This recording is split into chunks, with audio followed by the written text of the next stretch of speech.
The evolution of combat update really shook up the meta a whole lot of our beloved game RuneScape. And therefore some items really crashed in price, are not nearly worth as much as they were before, but some others spiked and increased in their value a whole lot. So in this video I want to take a look at some moneymakers that actually became really good thanks to the combat update and are definitely worth doing at the moment. Therefore, a quick disclaimer: we don't know yet if Jagex decides to buff or nerf any combat style in the future. I mean, there are some rumors that maybe on Monday they will again take on some buffs and nerfs, which could shake up the meta a whole lot again and make some of these moneymakers more or less profitable. But we want to look at the state of the game that it is today, and therefore let's head right into it. But what we really know, what they will not nerf in the future, is liking the video and subscribing to my channel.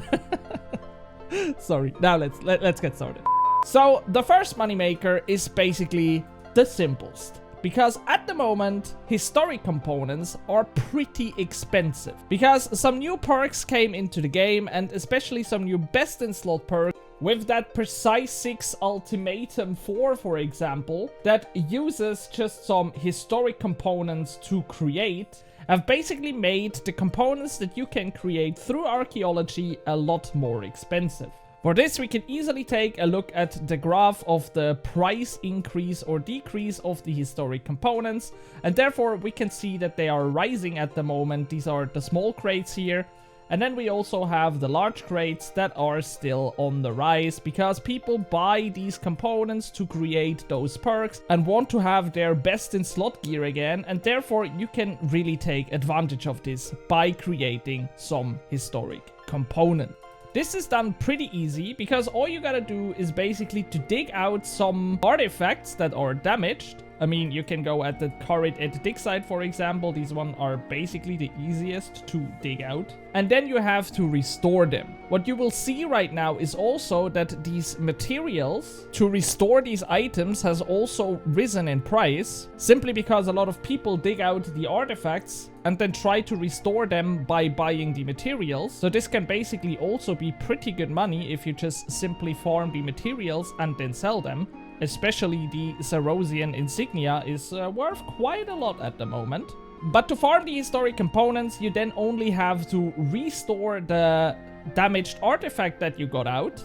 And when you restored it, you simply gotta disassemble it and you get those 20 historic components. Which also means when you, for example, do a full inventory right here. So I have 28 of these crossbows that will give me a lot of historic components. So now for this whole inventory, I got 440 historic components and 30 classic components. But yeah, I got 440 historic components, which is a little bit less than half of what you need to create a large crate of these historic components. Which means that this equals about 8 to 9 million if we are calculating with the current GE price. But obviously you can't just take them out of here and then sell them, and rather you have to create your crates. And for this you either need 100 historic components or 1,000, depending on if you want to create the small or the big one. Because here you can see, for example, I can create some classic components because I have them. Also some time-worn components, for example, I still have them.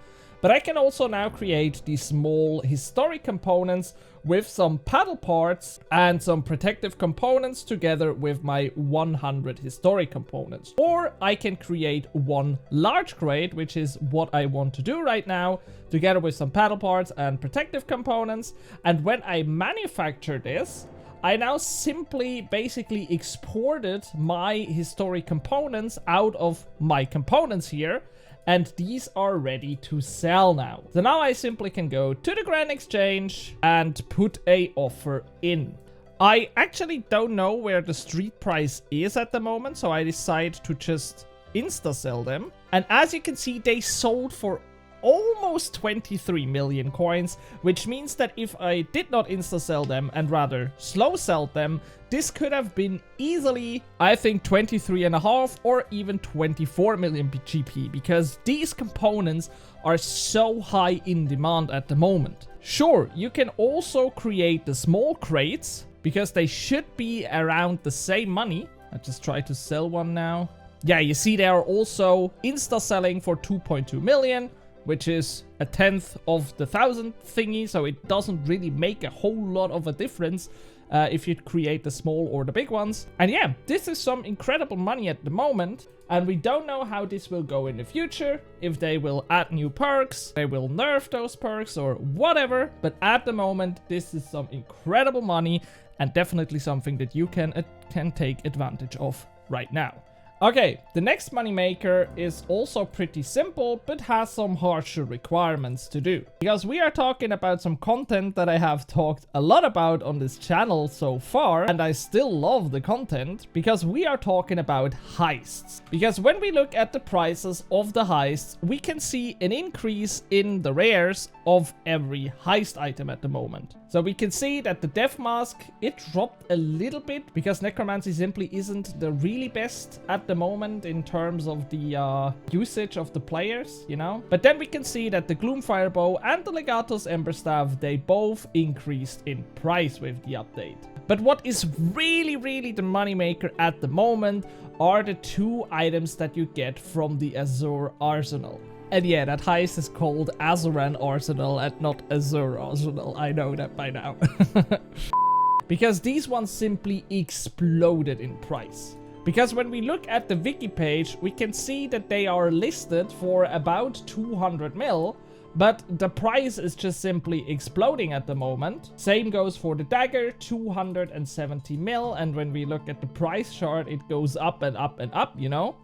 And when we then look at Ryan's GE prices side, we can see that they are traded for 650 and 560 mil. So incredible increase in price. And this is simply because they are base items for the melee combat style. And melee is extremely powerful at the moment, so everybody wants to have their best in slot melee gear and therefore is buying this stuff. So going into the Azure Arsenal and farming those items is a incredible moneymaker at the moment. Sure, it has some high requirements, but you can also go to the Vault of Hereditas, which definitely is better again, since the spike of the Gloomfire Bow and the spike of the Legatus Ember Staff. So definitely heists are worth doing at the moment and are some incredible money. But now let's look at our favorite activity in the game, PVMing and killing bosses. Because some of the bosses, they got pretty harsh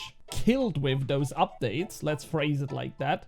For example, when we look at Raksha, I think it's kinda crazy seeing Greater Chain and Greater Ricochet ability codex in under 300 million, what the fuck, you know? Or also Raziel, for example, is just...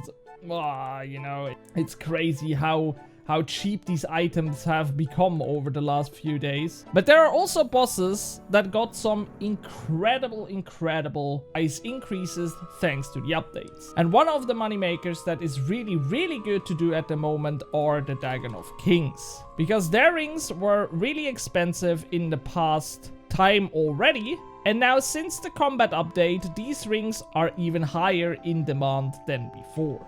For example, the Berserker ring at the moment is crazy increasing in price right here. And also the Seer ring is about 50 mil at the moment and the Archer ring almost 10 million. So these rings are worth a lot and therefore farming the Dagon of Kings can be a really good moneymaker. But also when we look at the big brothers of the Dagon of Kings with the Rex Matriarchs, we can see that the Heart of the Seer and the Heart of the Warrior are pretty expensive at the moment. With the Heart of the Seer being at over 70 mil and the Heart of the Warrior being at about 30 mil GE price at the moment. So these two are some incredible money, especially for the fact that they are quite easy to kill. But this is not the only boss encounters that really profited from these changes, because for example the Dragonkin Laboratory Elite Dungeon 2 just simply exploded in price with their rares. So for example, the Greater Flurry ability codex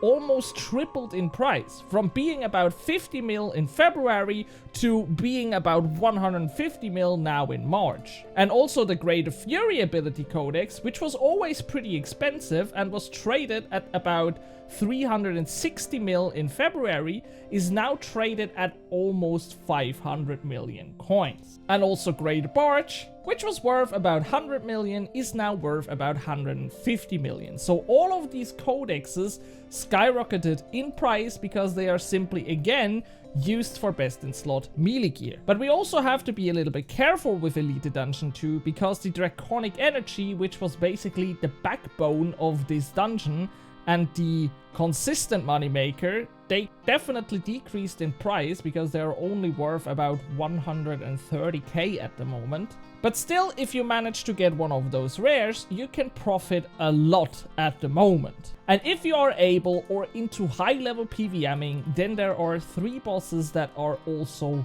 really insane money at the moment, which is Zamorak, the Lord of Chaos, who, to be fair, lost a bit in price with his Bow of the Last Guardian, but on the other hand, the melee armor of Havoc is basically just skyrocketing at the moment because everybody wants it. So for example, the Rope Top went from about 400 million GP to over 600 million GP. Then we have our good old Zack hard mode, which, yeah, drops the Etzek kill, which was traded at 1.6 bill back in February and is now about 2.5 bill worth. So this means that every weapon piece should be worth about this 700 to 800 million at the moment, which is just an insane price to think about. But also, it's behind hard mode Zack, so it's not easy to farm. And then also my beloved boss, the Sanctum of Rebirth hard mode, or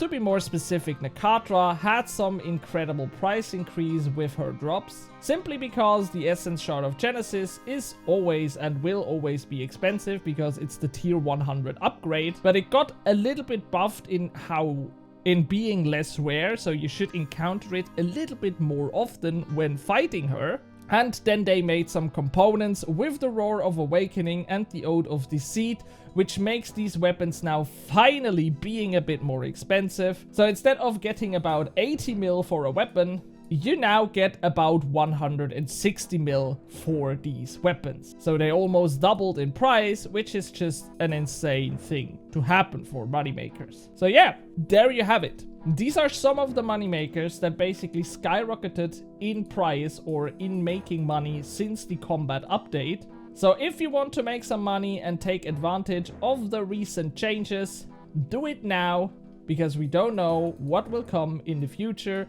and if Jagex decides to maybe nerf some of these again. So, as always, I hope you found this video helpful. I will see you next time. Have a great day and bye.